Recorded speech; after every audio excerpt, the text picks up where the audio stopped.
Hey, this is Matt once again. This was a paid request from Greg B. And this is kind of a weird one because I'll be honest, I wasn't a fan of the movie. But it's not a rant. But what the hell does that mean? Here's the thing about this film. It's from a director who did Babel, which is the other one he wanted me to review. I'll tell you that next time. I'm not a fan of that film.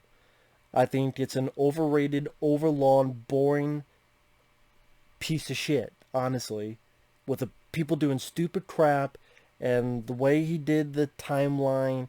I'm not a fan of Bubble. Rather live in a bubble than watch that film again, and it's 2 hour and 20-minute running time. You just like Michael Bay and superhero movies. Well, not really. I mean, I like some Michael Bay. I like some superhero, but I also like The Revenant, which for me is this director's best film, in my opinion. I like 127 Hours. I like The Hurt Locker. I like Zootopia. I liked Get Out. I liked Michael Mann's Heat. I liked Requiem for a Dream. I liked Run Lola Run. I liked Pulp Fiction. I liked Inception. Pick a year, I'll name a bunch of shit I like. Now, the performances are really good in this movie. That's why I can't hate the film, because the performances by Sean Penn, Benicio del Toro, and Naomi Watts are very solid, are very striking. Sean Penn as this guy who has heart failure and his marriage gets to be on the rocks. Naomi Watts as a woman who had a drug addiction. She's on the clean and narrow path, has a husband and kids. Benicio del Toro as an ex-convict. He's trying to go the straight and narrow, has found religion. Certain event happens that changes all three of their lives. 21 grams is called that because there's the topic of some people say that when you die, your body loses 21 grams. Is that the soul? That's where the title comes from. And the way the performances are done by these three actors, who I enjoy. I like these three. I like Sean Penn. I like Benicio del Toro. I like Naomi Watts. They're not the problem. They make it where I don't hate the film. No, I'm not a fan of the film, but I don't hate the film. What ruins the film for me is the way this director told the story. Which I think, when he was more chronological in The Revenant, I think he got better. This is a movie, and a lot of people love the way it's done. I'm like, you know what? I liked it when it was done in Pulp Fiction. I liked it when it was done in Run Lola Run. I liked it when it was done in Memento. Here, though, it's like taking a movie and you cut it up. You put in your Windows movie player, whatever, wherever you edit your videos. You push shuffle, and you push shuffle 3 more times, and then you just play the movie. That's what it felt like to me. And I would rather see this film chronologically. And for me, not for you or them, for me, I think this film would have played a lot better, definitely more cohesive, but a lot better in a chronological manner. Now people go, well, the reason he did that is because we see something and we're as confused as maybe the characters. But then as we learn more, we piece it together. Oh, that's why that happened, because this happened. Oh, that's why that happened. I can understand that thinking. I can understand that viewpoint. I can understand that reasoning. But to me, it just became scattershot, and there's no flow. There's no flow. Because it was jerking me around so much in this timeline. Because, spoiler alert, the plot of the film is Benicio del Toro, spoilers, accidentally hit and killed the husband and 2 kids of Naomi Watts' character. And then the husband's heart got into Sean Penn's body. Sean Penn meets with Naomi Watts. They form a love connection, while Benicio del Toro is more and more sad about what happened, goes back on the drugs, goes back on the alcohol, becomes more angry, even at one point wants to kill himself. Ultimately, Naomi Watts and Sean Penn find out who this guy is, go to kill him. Sean Penn doesn't, but Benicio del Toro goes, no, I want you to do it. Sean Penn, this new heart's failing him. Naomi Watts is trying to kill Benicio del Toro, who wants to die. Sean Penn shoots himself. Naomi Watts del Toro get him to the hospital, and Sean Penn dies. The end. But then the way the movie's done,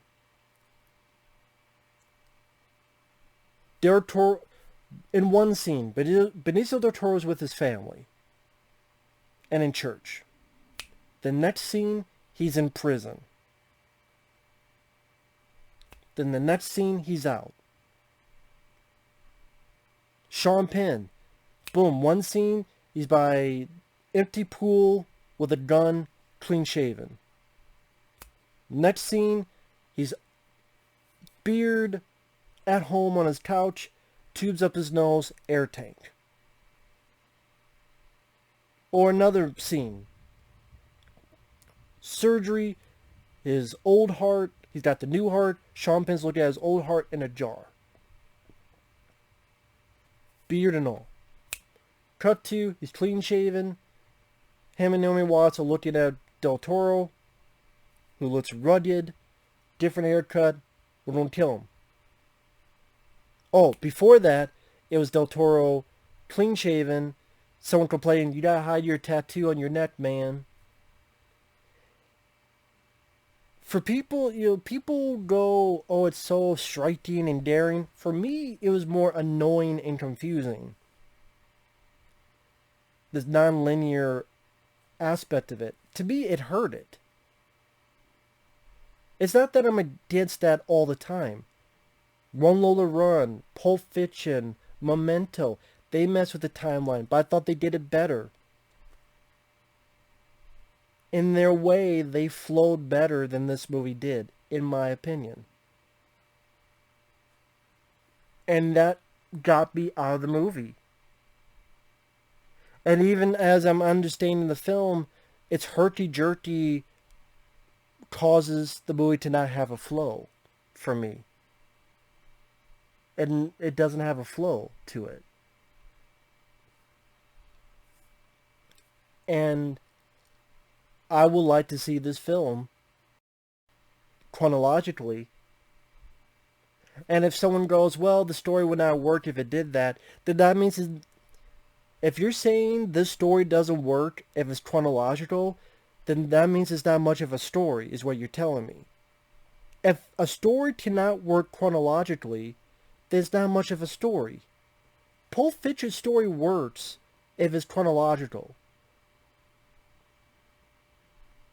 I think Memento will still work as a story if you told it backwards, or however you want to call it. Maybe it wouldn't be as interesting, but I think it would still work. Maybe this would work because of the performances.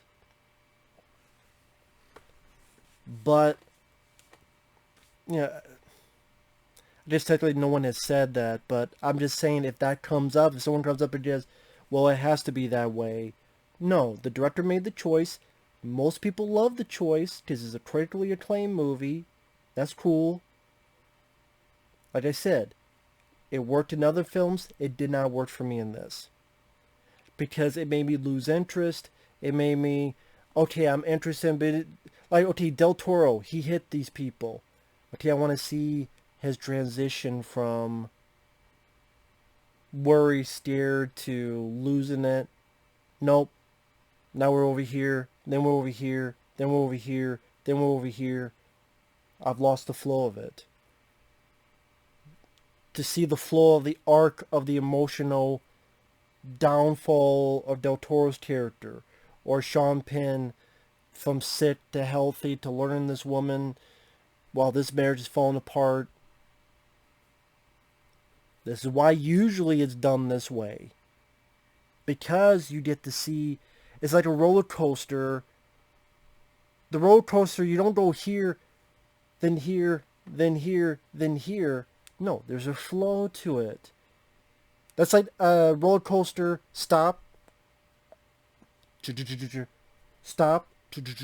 Stop. Stop. Okay, I went off this fucking ride. This emotional ride, however you want to clarify it. Obviously, it's not for me. Again, Del Toro, I think, is a solid actor. Sean Penn captures the different emotions fairly well. Naomi Watts, I think, is one of the better actresses out there.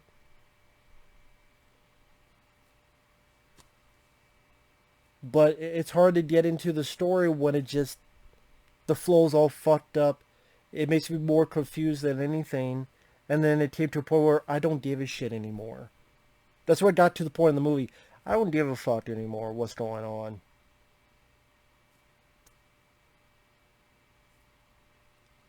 Sorry. And that's just how I felt. That's how I felt watching the film. And then it did.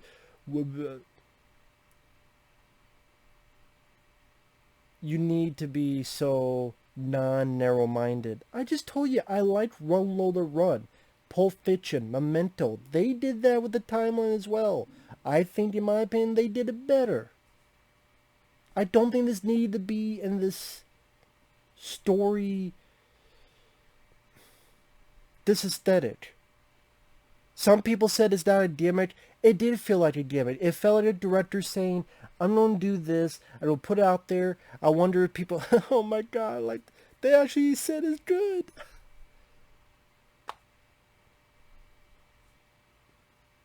Roger Ebert, they said it was fantastic because of the way it was done. To each their own. To each their own.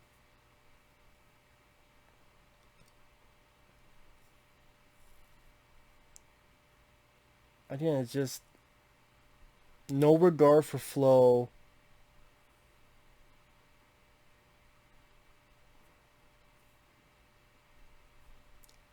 I don't know what else to say. Nothing else stood out to me. The cinematography, I mean, it didn't really stand out because I've seen plenty of other films try to capture that aesthetic, especially during this timeline in the 2000s. The music, I don't remember anything about the score. Like I said, the performances are good. That's pretty much all I could say that stood out to me. I don't know what else to say. So, be mad at me if you want. Just the way my opinion is on this one. We'll see you guys later. Bye-bye.